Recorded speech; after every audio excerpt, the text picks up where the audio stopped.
Hello, everyone. Welcome to the Magic is Real podcast. I'm Shannon. I'm your host. I'm a psychic medium and I'm a soul living in a human body, as all of us are. And today I have with me Elizabeth Clark, who is joining me from, you're in England right now, yeah? Are you in Yep, Wales I'm still? in Okay, yeah. England. Yep. Yeah, in England. Welcome. Thank you for joining me. I have Elizabeth on today because we on this podcast we talk about spiritually transformative experiences, and that's why we're here. And Elizabeth had a beautiful healing experience in the Himalayas, and she wrote a book about it called Healing in the Himalayas, aptly named. But also she's a music therapist, and I want to hear about you, Elizabeth, and how you grew up spirituality wise. Did you have spirituality or religion in your life? And I'd love to talk a bit about your work because there's another form of healing that you do, which is the math. What do you call it? The math, HeartMath. heart math. I don't like the word HeartMath. math. I don't like the word math, but I like the word heart math. So I'm a terrible at math and all things mathematical. The only Oh, kind of but math I me resonate too. with is sacred geometry. And even then, I'm like, psh, it's over my head. But thank you for being here with me today. Please tell me wherever you'd like to start. That's a broad question about you and you, the person, and what you're all about and what your life has been like until you had this healing experience. And I'd love to talk about your work as well. Well, I'm going to start off and just say that I came into this world in pretty turbulent circumstances. It, I came into a family of domestic violence. Um, Obviously, if you were coming from a spiritual mindset, we know that we choose most of our experiences before we come into this life, if you're into that kind of pre-birth planning. So I chose a family of domestic violence. I was sexually abused very young by a caregiver who used to come in. I think I was probably 3 or 4 years old. And so all that kind of was very chaotic and turbulent for me when I was a kid. And I grew up in just very fearful of a lot of adults. And um, so it was quite difficult for me. And at the same time, I was in a Catholic school. So there was a lot of religion, but in actual fact, the religion was quite supportive for me because that's where I connected, first of all, with the angels, and then just believing that there is more to this life than just what we see in our physical bodies, if you like. So growing up, that was kind of like the temperature, if you want. And I yes, that was, I can't really say any more about that. I mean, obviously, when I go into my story, you'll understand why I'm talking about the traumatic experiences that I had, and the room for growth, which I found within those experiences, but much later on, of course, in my 50s. So I left Britain straight after I'd finished a degree in fashion. Um, and I went to France and Italy, and I worked in a circus there. I was very kind of on the edge, a lot of risk taking. I did a lot of fire shows, and that was kind of like my thrill. If you, yeah, I was kind of like walking on a knife's edge. I did a lot of stunts with the circus, and then I learned to do some more tame things like welding and making sculpture and decor for circuses and shows. And ask me a question, because Yeah, well, I was if going to say already, I'm like your life, you're such an interesting person. That's not the average thing that somebody gets into. So it's wonderful. I mean, the creativity involved and the drive and the choosing something unorthodox is so brave, I think, and I love it. And I wish I had done those things sooner. So I love that you had those experiences.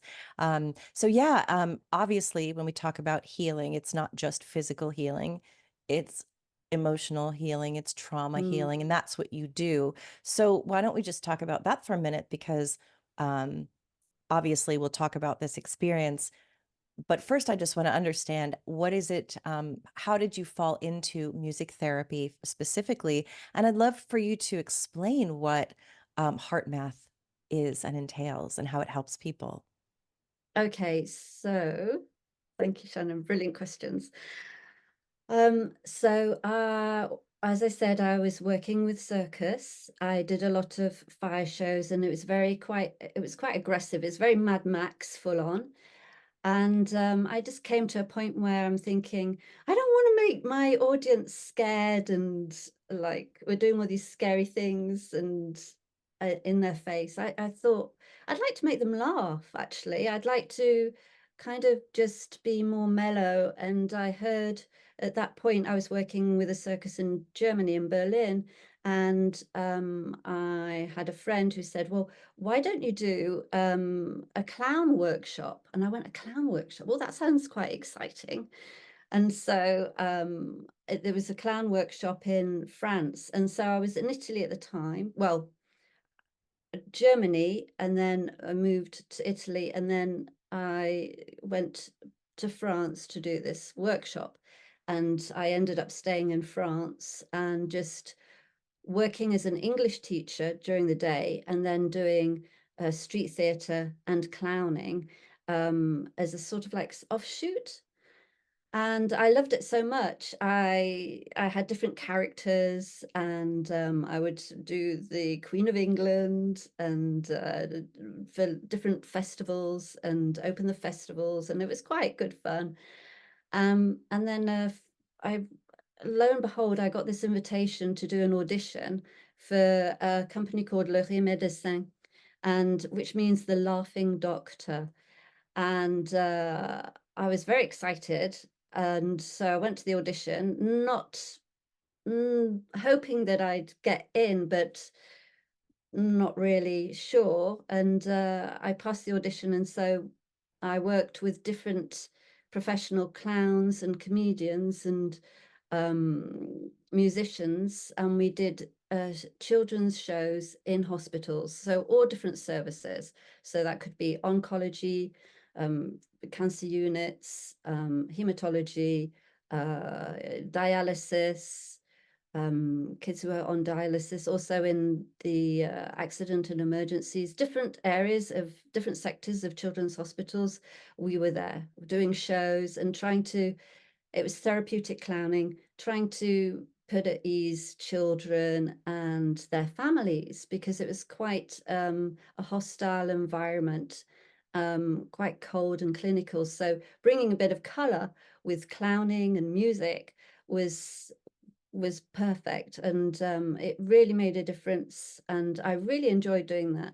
But there came a point where I thought, well, this is really interesting, because I'm coming in and I'm doing these shows and we're doing music, and it was like the music was having this intangible effect on the children and their parents. It would kind of take all the stress away, and they would have a little window of normality, connection, and the children would join in singing, and so with their parents, or we would play some music and the parents would be dancing. And it just struck me that the music had sort of like this way of transforming everything. And I just thought, well, what is it in music that's changing and this having this profound effect?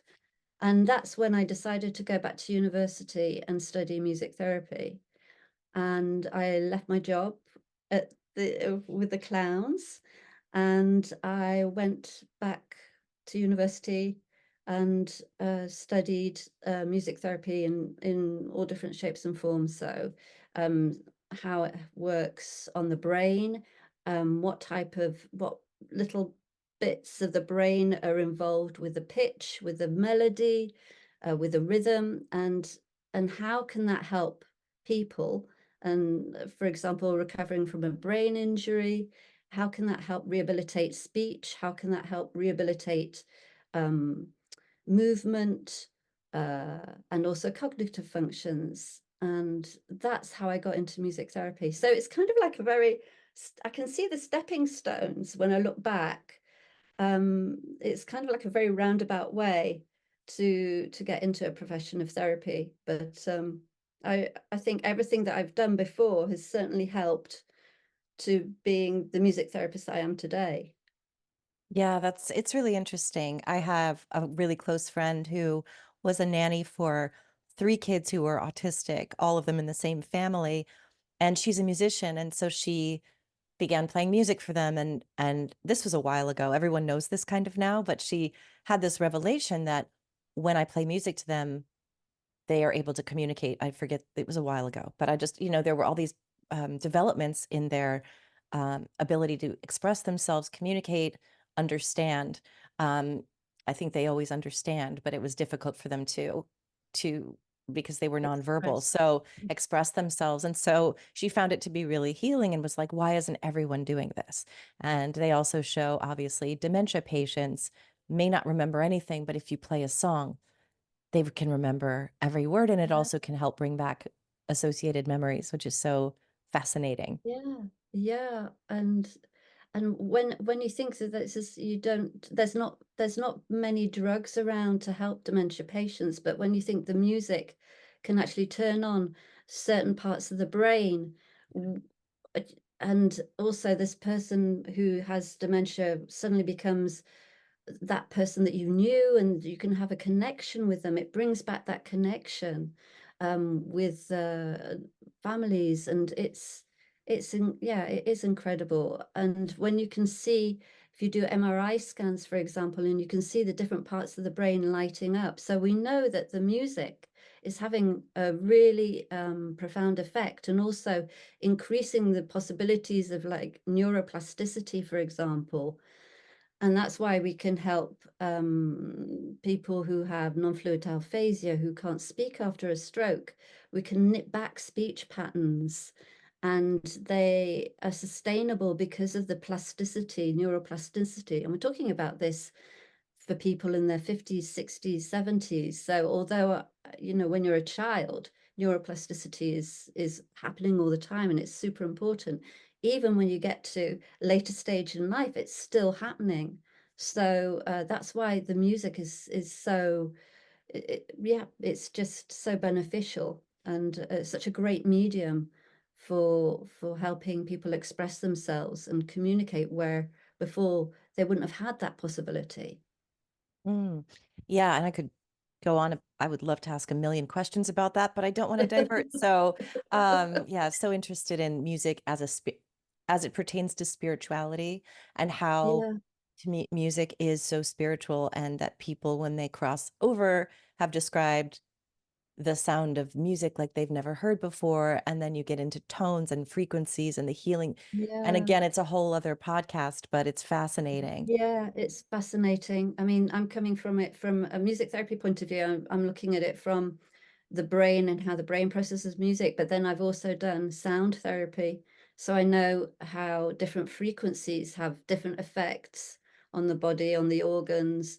And that's something I don't normally bring into music therapy when I'm working with, for example, traumatic brain injury. But um, for somebody who comes and sees me for a sound therapy session, then that's just for well-being, and I will know exactly what sort of frequencies they will need to hear to kind of um, raise their vibration, bring them back up to a joyful state, or it's giving them that little boost. So yeah, just sound and music and all its dimensions. It's a totally, you could talk about it for ages. There's so much to, Yeah, it's so interesting. yeah. And then we'll go just talk about what is heart math. HeartMath is so the HeartMath Research Center is based in Colorado, Boulder, Colorado, and I've done a few courses with them, and it's using a technique which will bring the brain and the heart rhythms in coherence, which helps the person. When I do a music therapy session, I usually start off with doing heart math exercise, for example, quick coherence. So we imagine that the breath is flowing in and out of the heart area a little slower. You breathe a little slower and deeper than usual, and then we bring on a feeling of compassion or care or gratitude, and we let that feeling just nestle in our heart area, and we just let it grow. And then the next step is we can radiate that out to ourselves and then radiate it out to the people we're with or the people who we're going to meet. Or if I'm doing a group session, I will radiate it out to the group. So, and all my clients can participate in this. And it's something that helps when they're feeling triggered or when we have post-traumatic stress disorder or anything like that of that nature. We like to help that person come back to a sense of self-empowerment. And it's such a self-regulatory exercise that it helps them realize that they can bring themselves back to a state of of peace, of calm, and just suppressing the nervous system of the fight or flight mechanisms. And it's just so simple, and it's a lovely way, and it just works so well. So I do, yeah. So I do use HeartMath, and you can look it up. I think it's www.heartmath.com. Thank They you have for some, sharing. yeah. Yeah, it's really that's really interesting to me as well. So yeah, let's talk about your spiritually transformative experience. And again, you have a book which we'll have a link to below. It that'll go into much more detail. But yeah, where tell us about that. Okay, so the book is actually being written right at this moment. So I'm probably halfway, three-quarters of the way through the book, and I've decided that I'm probably going to self-publish in January or February. Bookmark it. Gonna Yes. bookmark. Yeah. Okay. Yeah, and there'll be you have a website I where have a you'll be website, yeah. and I'll give you details of that, and then you can see on the website when the book is actually going. I say January, February, but it could That's be a your little goal. late. Yeah, Yeah, that's it my goal. happens. I have my goals, and then we'll see if I Good. how far off or how spot on I am on that.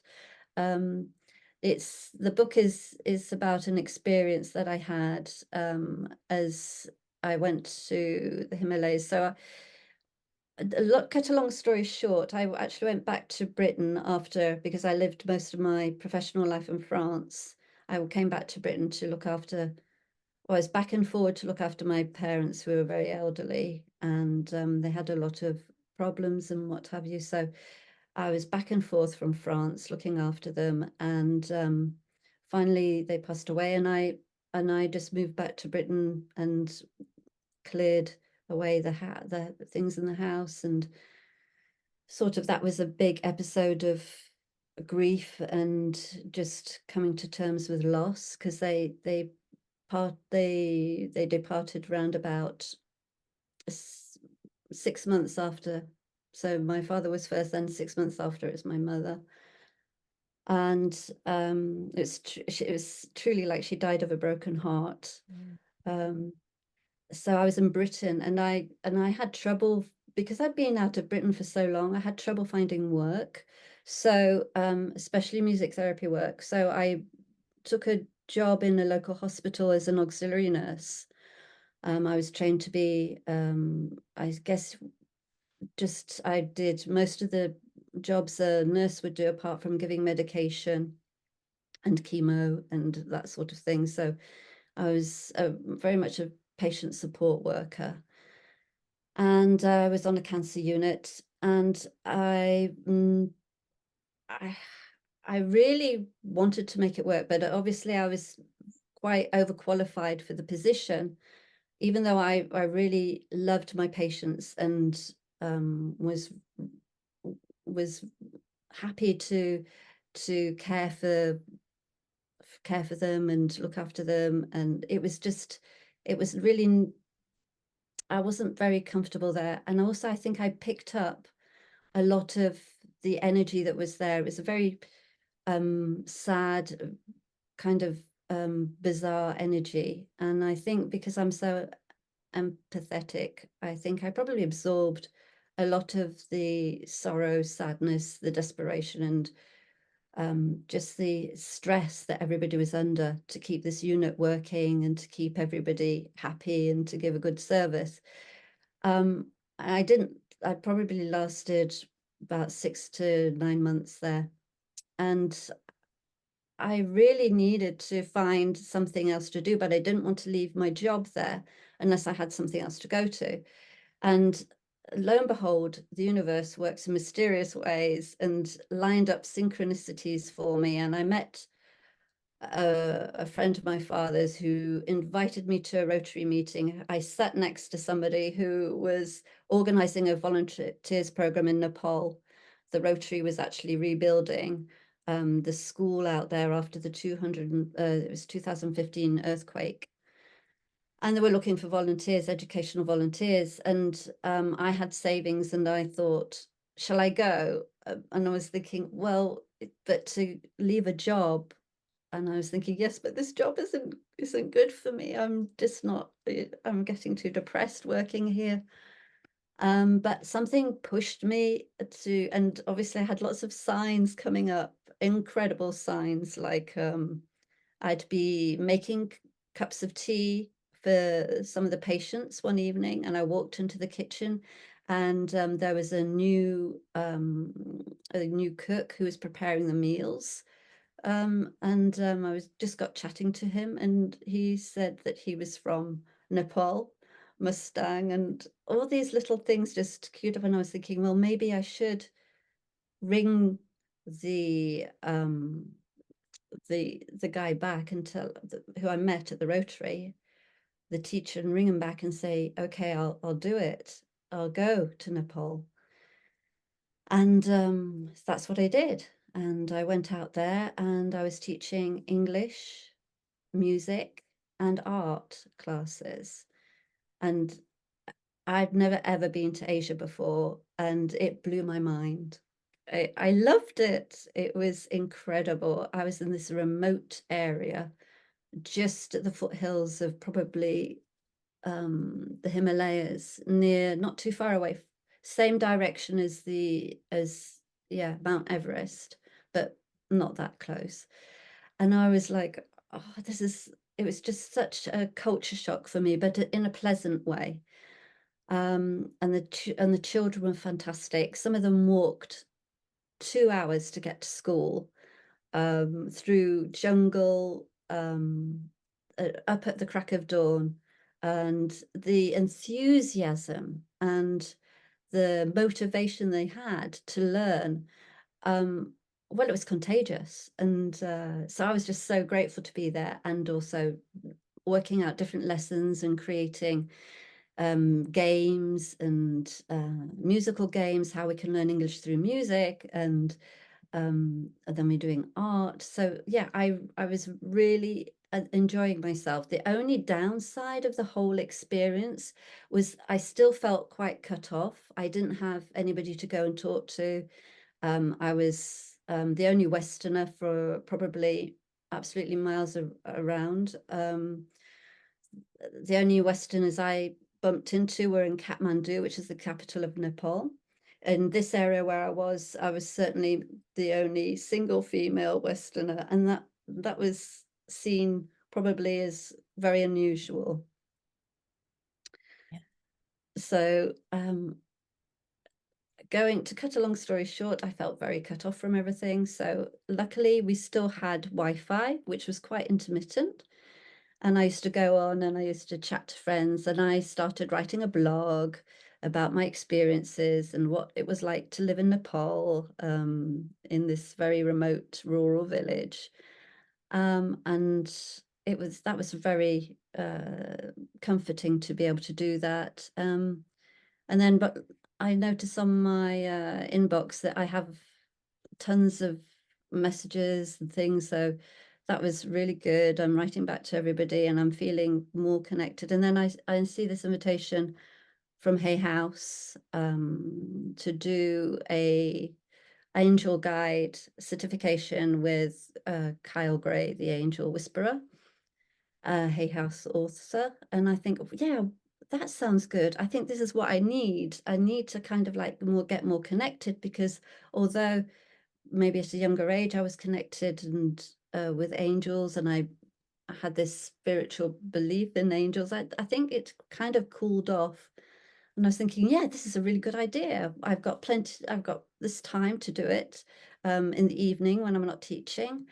And so I started to do this course, and incredible results. Even in the first week or so, I'd practiced the meditations and the prayers, and I just felt the presence of my angels, and I felt a higher energy around me for sure. I felt that the top of my head used to tingle every time I went into meditation. So I really knew that something was happening. I couldn't put my finger on what it was, but something was definitely happening. So I'll yeah.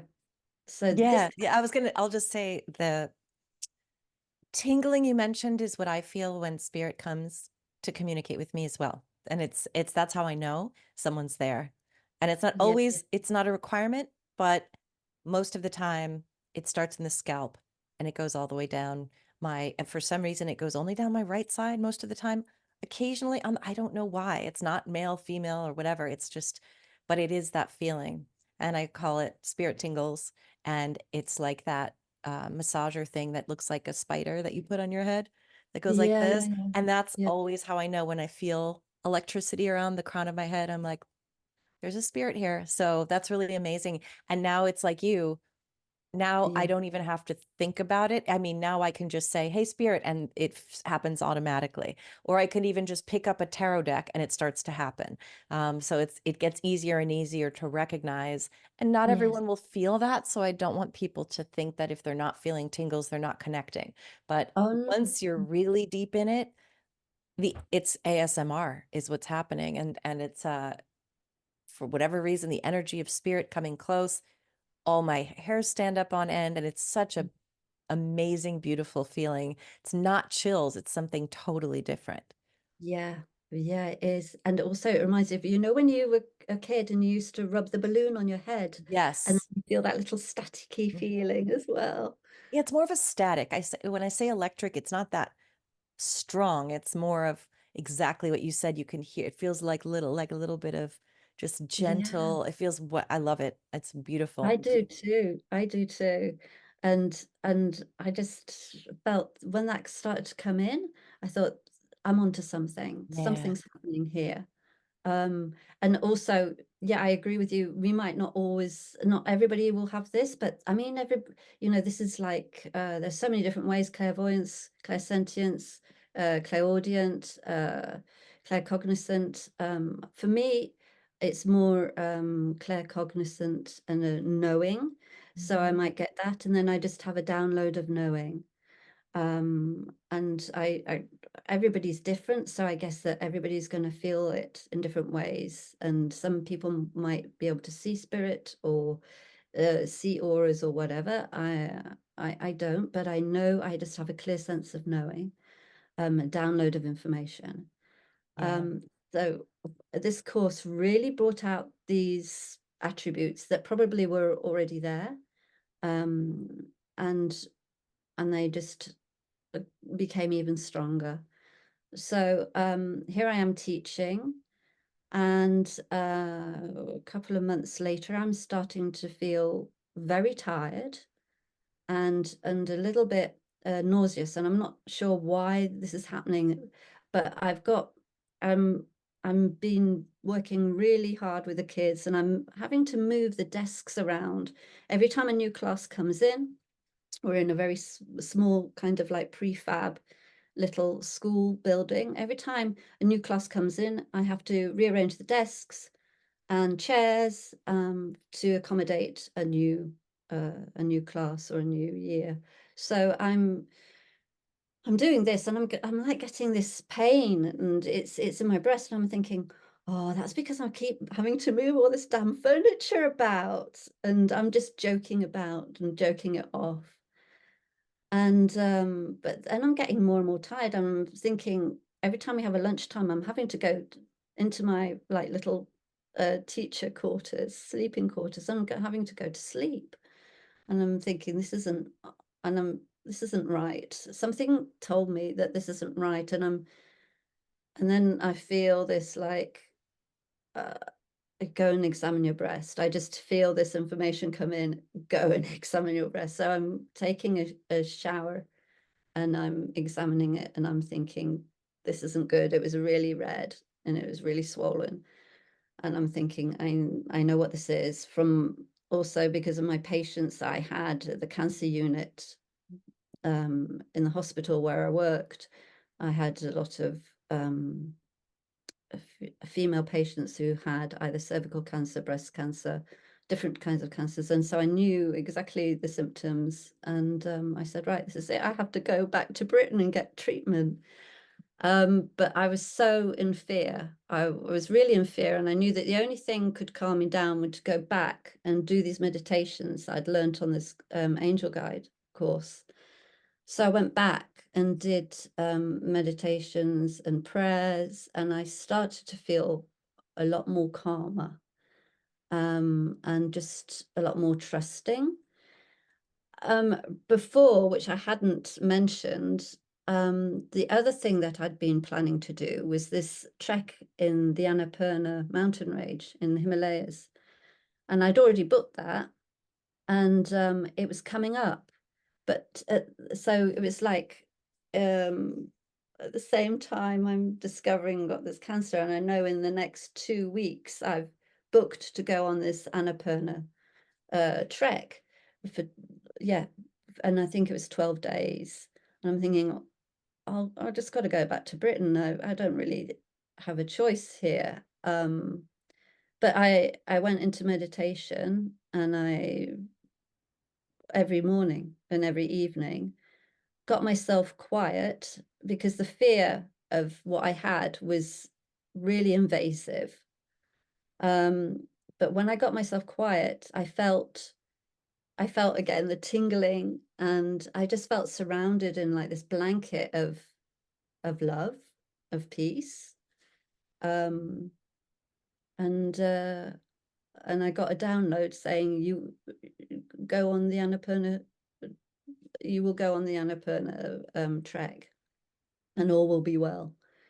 And I'm thinking, did I just make that up in my head? And it was like a but then it was a real full-bodied knowing that I'd go on the trek and then I'd go back to Britain and get it sorted out. So that's what I did. I went on the trek. I I just I just decided that that was what I was going to do, and I did it. However, on the trek, it wasn't exactly very easy. So I had lots of, so before I go on, I did have lots of signs of symbols and rainbows and even the day before the trek, before taking the bus up to Pokhara where the trek started, I got all these signs of the rainbows. And the night before, I'd been listening to a coach call from the Angel Guide certification saying, and they were talking about different signs you can get. So they were talking about stars, rainbows, and birds, and I was thinking, oh, that's interesting. And then the very next day, I'm starting to see rainbows. So I know that somewhere along the line, I'm still being guided, and I still got to just trust. I mean, that was the most difficult thing, I think, um, between monkey mind and my higher self or true self, whatever, my soul. I had to trust that feeling that this was the right thing to do, because my monkey mind was saying, you're absolutely mad. What are you doing? You're going to kick, this is suicide, blah, blah, blah. So I really had to go in and trust the signs that I was seeing, and then just keep meditating. Even when I was the first day on the trek, when we got dropped off, we dropped off to this restaurant, and we were all kind of doing our boots up and everything. I looked up, and there was this van with angel blessings on it, and I was thinking, that's really strange seeing that in Nepal, because you're either Buddhist or Hindu. and seeing something like angel blessings, and then I think on the other side it was like God be with you or something like that, and I just that struck me as very strange in Nepal. So I thought, okay, there's absolutely no doubt I'm being guided to do this. And in my head, I thought, oh, this is going to be really easy then. If I'm being guided so obviously, this is going to be okay. But oh gosh, the first day, 6 hours of trekking, slight ascent. I was feeling really rough. I mean, I was worried about carrying my rucksack, and because of the pain in the breast and everything, and it was that was worrying me. But I managed that. It was just heating up. I started to heat up really badly. I didn't know what was, and everybody was noticing. They were saying, "Well, you're really red. Are you okay?" And I was like, "Yeah, I'm just really hot."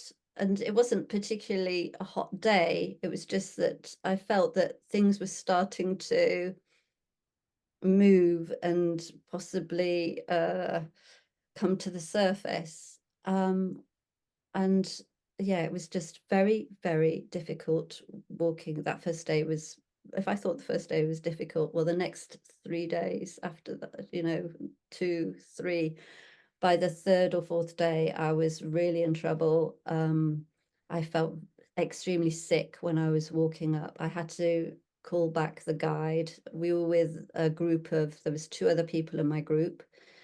I'm glad it was a small group because the porter took care of the 2 other people and the guide just took care of me. I was really lagging behind. I was having trouble making just the ascent. It was so difficult, and I thought I'm just gonna have a heart attack. That's it. I'm not gonna make it. And uh, walking at my guide one day, the worst day, there was blizzards. I could barely see my guide before me, and I was just almost on my hands and knees. I was just praying. I was saying, "Thank you, angels, for reminding me of your presence. Thank you." And I'm just retching. I'm feeling like I want to be sick all the time. Um, and the guide, bless his heart, he's not taking much notice of me, which he is in a way. I know he is, but he doesn't want to really. I'm really glad that he didn't come back and go, "Oh, are you okay? Are you okay?" and make a fuss. He just kind of left me to retch and just slowly put one foot in front of the other, which was absolutely um I couldn't. I when I think back on it now, I can't believe that I actually was able to do this. But I was just putting one foot in front of the other. We're going up to the highest ascent, which was like 3,700 meters. So I'm getting higher, okay, higher and higher, and I'm just like, it feels like the whole pressure of the world is on me, and I just want to crawl. Um, as this goes on for like, I can't, maybe an hour or 2 hours, um, blizzard. I'm just thinking, this is the end. This is the end. But again, it wasn't by some incredible, well, I know that I know that it was all guided like this. I actually make it to the summit, and the guide is sitting on a rock waiting for me. But as I get to the summit, something incredible and spectacular happens. I slump myself on the rock, and it's like I'm in a different place and I'm a different time. Everything suddenly becomes alive. The snow is sparkling, the just the crispness of the sunshine, and the snow is the blizzard is now very dissipated, so it's a lot less. And I'm just sitting there, and there's no more sickness, there's no more retching. I don't feel hot. It's like I'm in a different place, a different time. I feel completely at one with my surroundings. I feel like I just feel like I've just woken up into uh, another place, and I just everything is vibrating, and I'm feeling marvelous, which is completely contradictory to how I felt maybe 10 minutes before. And I realize, as I'm feeling all of this, I realize that there's no throbbing, the pain in my breast is gone. The lump, which I just know that's gone as well, which I examine later. And I feel like 100, I feel marvelous. I just felt incredible. Um, I guess that, and I think that's one of those experiences that you have when near-death experiences, when they just feel that they've melted into oneness, or feel this great love. Everything was kind of emanating this love, and um, yeah, I just felt super. No other words, and that was it. And from that point on, with my guide, I am now in the lead with in the trek for the next few days that follow. So this is probably a week. So we've still got another week left. I am feeling top, and I'm leading. I'm with the guide. I'm no longer straggling behind and feeling sorry for myself. So that was just a yeah, I'm just so grateful, and to myself and to the spirit realm, the angels, guides, source, um, for what happened, for the healing on that day. And just yeah, I I'm speechless. I do get quite emotional about it, but that's it in a nutshell. But Yeah. this so yeah. Yeah. So when you returned to, I don't know, the home, did you have a doctor's appointment? Did you get everything scanned and everything looked fine? Um, I actually that is when I got back to Britain, I had a deep, deep, deep depression. I went into an almost I went into a suicidal space, because I couldn't believe what had happened to me, and I couldn't integrate what had happened to me. And I went to see, a therapist, my therapist in France, and I told him the whole story. And, he explained to me that um, um, felt that I wasn't worthy to have had that experience, which is completely true. I didn't feel worthy at all to have that experience. And I, f- I felt almost that I, I loathed myself because I it was so paradoxical to come from that a complete feeling of oneness to a complete descent into a depression and suicidal, and I went into um I went into a, a place where I could just be alone and have therapeutic help, um because I was really um it was a complete dark night of the soul. And I understood from I was going into meditation, I got the the information that the cancer would come back if I didn't heal, um, the trauma that had happened to me in my childhood, which I'd probably touched upon in therapy. But now, I was faced with my therapist saying that if we didn't treat the trauma, then the cancer would come back. Right. And That's what, I yeah, I was going to ask about that too. But you're getting to what I was asking you. Just thinking about Anita Morjani's book, Dying to Be Me. and Yeah. how she attributes her cancer to um, just being made to feel less than, or just coming from a family in which women weren't valued, and women were sort of second class, and silence stays small. And then she attributed the development of her cancer to this trauma. And then when she had her near death experience, her cancer spontaneously disappeared. All of the tumors in her body spontaneously disappeared. So yeah, you were going in that direction, but that was the question I was going to ask you about. Yeah, so my therapist is an intuitive and a medium in a lot of sense. And he got me to do this exercise where I was sitting where he told me to sit in a dark room, and then say, walk into a room that was full of light and say, I now decide to walk into the light. I now decide to walk into the light. I now decide to walk into the light.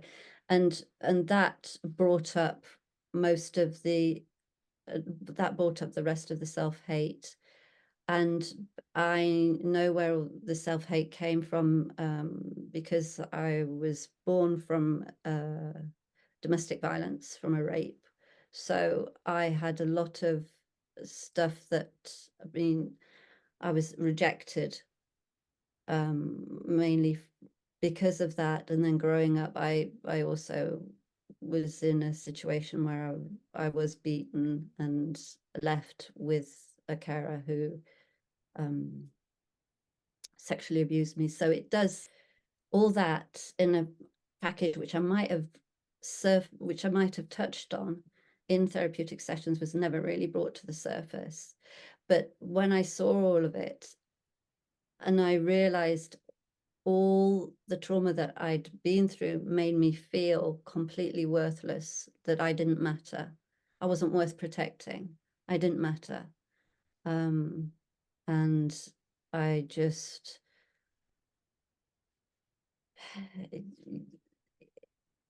it was like all the voices of around me, and all the constructs, the mental constructs that I believed who I was, um, full of shame, full of well, I'm not worth it anyway. And it, it was just all brought to the surface, and I realized that it was my own self-hate as well, which probably knitted together the tumorous cells, because I didn't love myself whatsoever.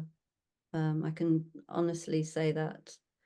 And it's been a very interesting journey to come from a place of self-loathing, and then try and build up self-esteem and build up self-worth, and see myself as somebody who I can love and respect and accept exactly who I am, for everything that I've been through.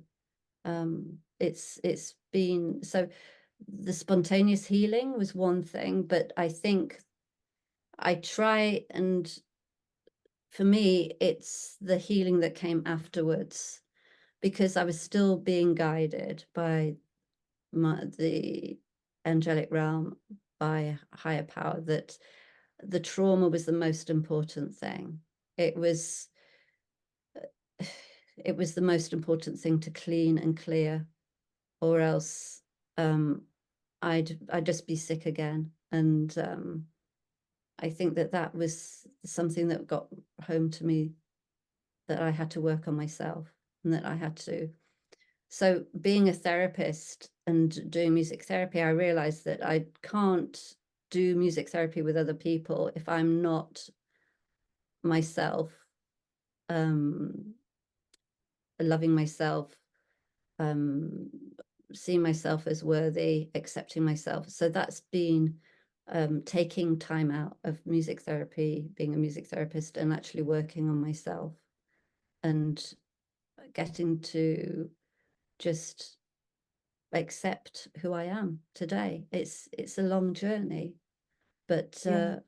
once you get to that place of feeling comfortable in your own skin, like the French say it really well, like bien dans ma peau, feeling good in my skin, there's no turning back.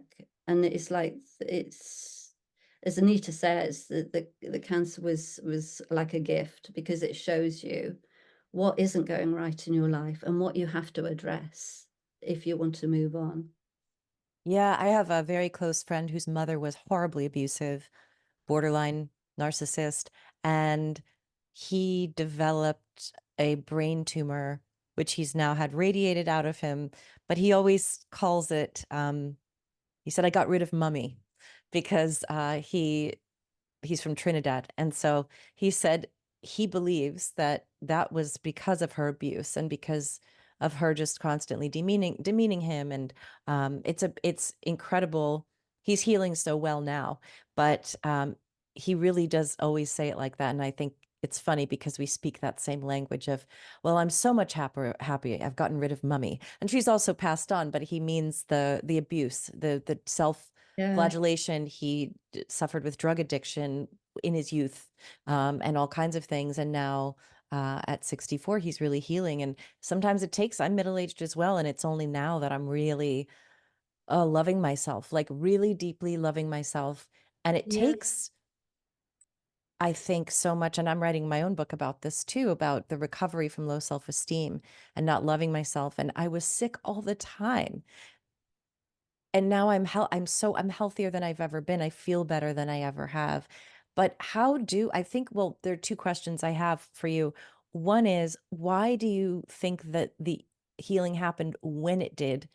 And do you attribute it to angels, God, just general spirit, your own higher self? Why do you think that happened?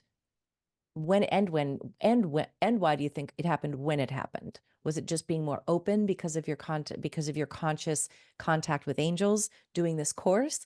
Was it because spirit saw you doing this brave thing to surpass your obstacles?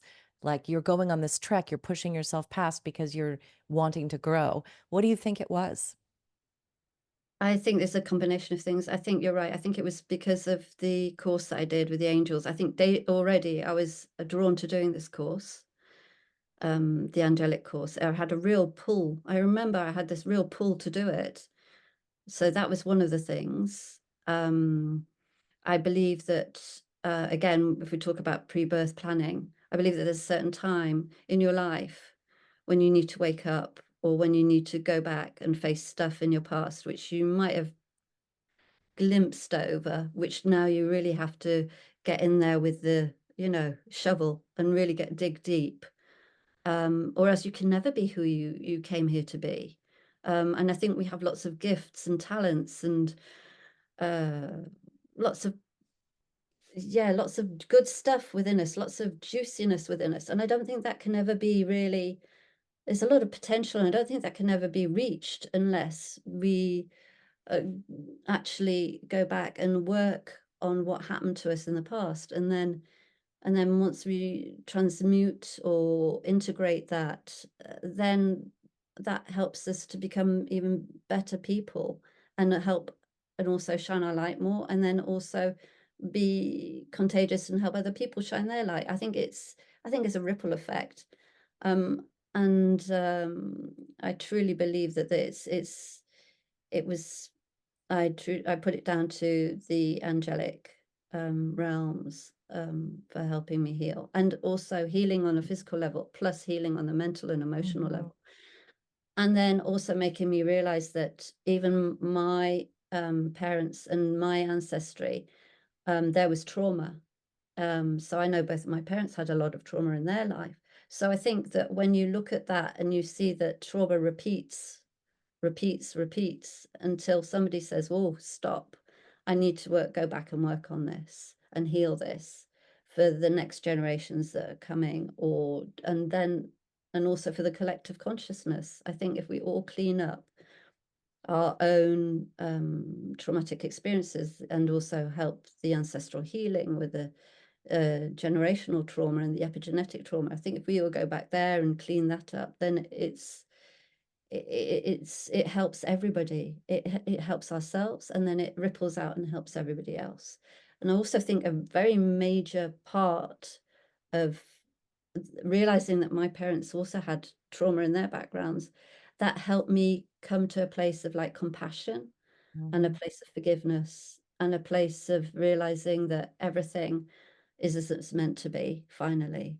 That I went through this and that it's all it's it's bed, its fruits. I'm a better person. I'm a more authentic person for going through that than I was maybe 10 years before.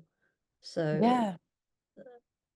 And what's so interesting, I think, too, is we come in here, like you said, we have a soul contract and we choose sort of our battles, if you will. We choose our challenges, I believe. Again, I'm saying it as if it's fact, but I believe it is. And I think you do too. So it's interesting that we are presented with these challenges so that we can learn to heal ourselves and others, and we can take what we've learned and find love despite having been hurt, having been abused, having experienced really traumatic things, which every human being has experienced something traumatic. yeah, And so it's not, I don't believe we're here to suffer at all. That's not, a lot of people say that. It's not, we're not here to suffer. We're actually here to love, I think. But I'd love to hear your thoughts too on someone might say, why would I choose this for myself?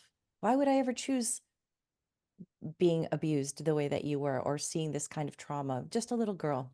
And I'd love to hear your thoughts generally on just how we do this healing, why we're here to do it, and how do we find the love and healing despite the fact that as we can see, especially right now, and throughout time, there have been just these crisis points of people behaving from a place of fear, hate, anger, just expressing their own fears and taking it out on other people. And that's how we end up with war. So, just generally, I'd love to hear your thoughts on the pre birth plan and sort of what we're doing here and how we can learn to heal ourselves in a way that heals, like you said, as not just ourselves, but the world, just by our own, by leading by example. by leading by example for me um is actually working on my own conflict within myself. If I work on my own conflicts within myself and I find peace with myself, then I feel that I'm going to be at peace with who I meet, my neighbor, my friends. And I think it always starts with us. And that as well is like a cancer is like that, isn't it? It's a cell that turns retrograde or turns renegade or that fights with the other cells. So if I can find that peace within myself and I can heal all my inner conflicts and not say, well, actually, it's outside of me, it's that person there who's making me angry. If I claim responsibility for myself and realize that there's a trigger in me that makes me angry, now why is that? And I go in and I try and understand why, because it won't be that person, it will be something that's happened to me before, maybe earlier in my life that I need to probably work on. I mean, it's a choice. You can see it like that, or and it's not blaming anybody, but I've come from a place of being a victim, and I know that that isn't. I don't want to stay in a place of victimhood. I want to claim my power back, and I want to empower myself by saying, I understand some of the situations I went through have been my own creation. I've created them. And how can I heal these situations? How can I integrate these situations? So I don't think it's ever very easy of saying, well, to anybody else in my situation or anybody who's been through abuse, sexual, emotional, physical, mental abuse. I don't think it's right, and certainly as a therapist, I'd never say, "Well, actually, in a pre-birth plan, blah, blah, blah." I'd Yeah. never, ever say that. I think, it's up to the individual, and I think from we're in a soul, we're a spirit having a human experience, and I think that when we're in this human suit, we don't get the full picture. We don't get to understand the full implications of a pre-birth plan or the full implications of why somebody goes through abuse and somebody doesn't. What we can do is go through a process of finding peace with ourselves Mhm. about what happened to us. And we do that through different therapies or going whatever. Um, I think it's very difficult to try and tell. Yeah, I I think we have a human brain, and the human brain does not have 360 vision.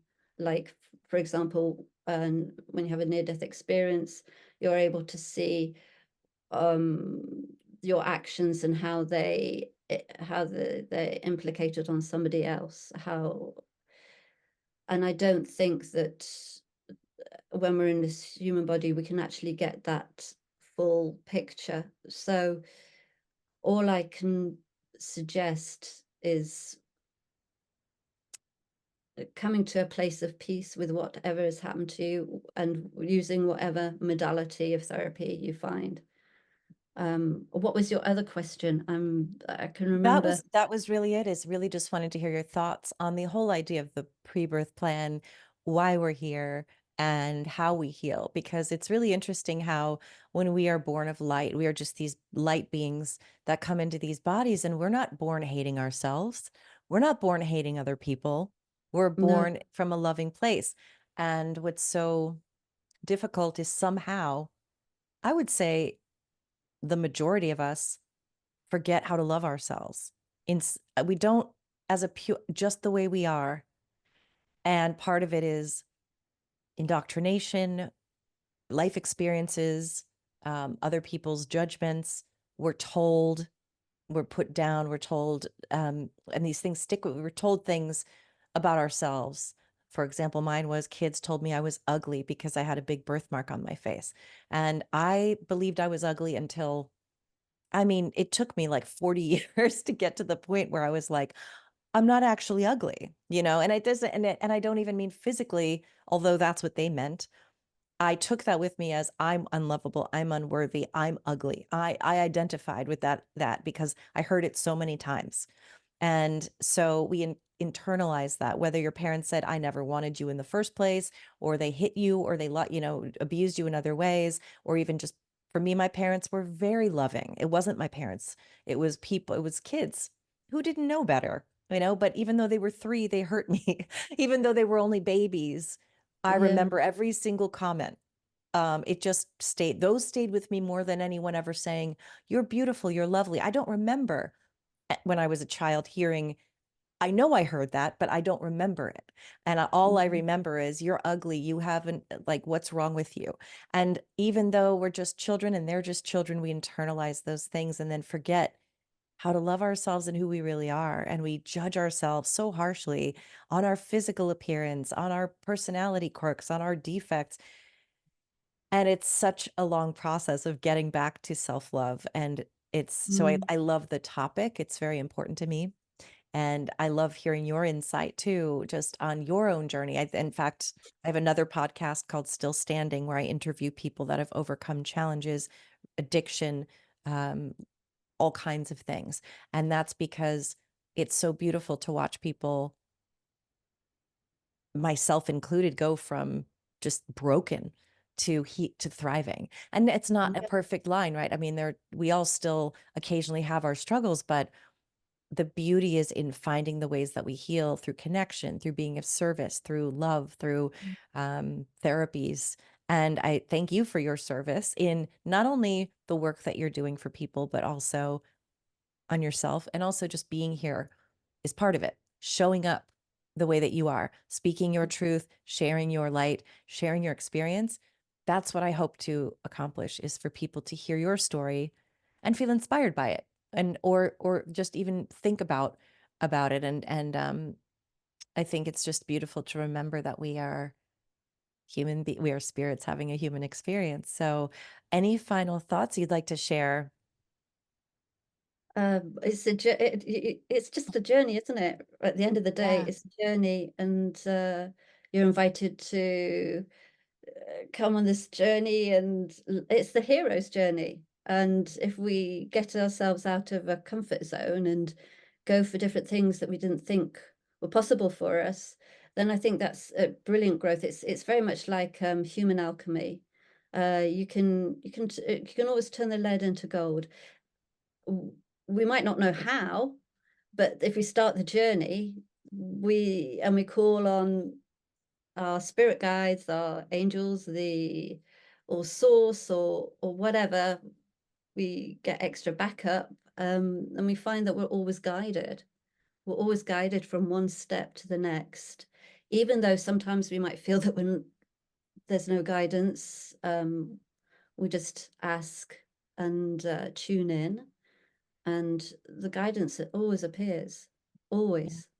It does. And it's a matter of trust and faith, I think, Yeah, that we hear it, but sometimes our monkey mind wants to say, well, what if that doesn't work? I better come up with an alternate plan. What if faith isn't enough? What if the angels can't really do anything and I better figure it all out? And then we get in our heads, and that's where we try to control and manipulate everything, which is one of the keys to 12-step recovery that I've gone through is acknowledging you're powerless and really giving it over to a higher power. And that doesn't mean passively give it over and just lay there no, and hope for change. It's showing up with the knowledge that you're supported by yeah. this invisible source. And that can be really hard to trust sometimes. It's the biggest free fall. Because it's invisible, but then there's also so many signs. If we kind of like just put us put ourselves out and just say, okay, can you send me a sign today, and then just get into the habit of asking for signs and then seeing the signs as they come up, and that gives you more faith and more trust, and Yeah. then you build it up like that. I mean, it's a process, but that process works. You just first step, then the next step. Who said, Lao Tzu said that the journey starts with one step, and I think that's so true. You just build up that faith and you see the signs and then you write them down. So I have a gratitude journal and I write down my signs that I receive as well. And when I'm feeling like I'm lost or I'm not getting disconnected, I go back and I read that, and then that kind of raises my vibration again. So there's lots of little tricks and techniques and that I use in the toolbox that That's that a are really good one. yeah, Is making a note, because even I've heard that before from other people that do that, and it's a reminder in those times where your faith is a little shaky, that you can say, "Wait a minute, but remember this? Remember how that happened?" And yeah, and I love too that you acknowledge, the more you acknowledge the signs, the more you'll see, because and it's a thank you. Every time I see a spirit message, I say, "Thank you. I saw that. I noticed you. I yeah. understand what you're trying to tell me." And then they think, well, okay, she gets it. Let's keep sending her more. And it's amazing how every single day I'm like, what am I going to get to see today?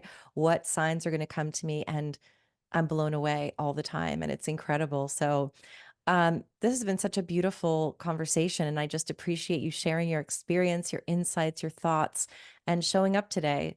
I really, just that alone, the connection that we have is so beautiful. And I think, again, it's part of our healing, and part of our connection is just the fact that we connect through love at a time when there are a lot of really horrible things happening in the world and people suffering all the time.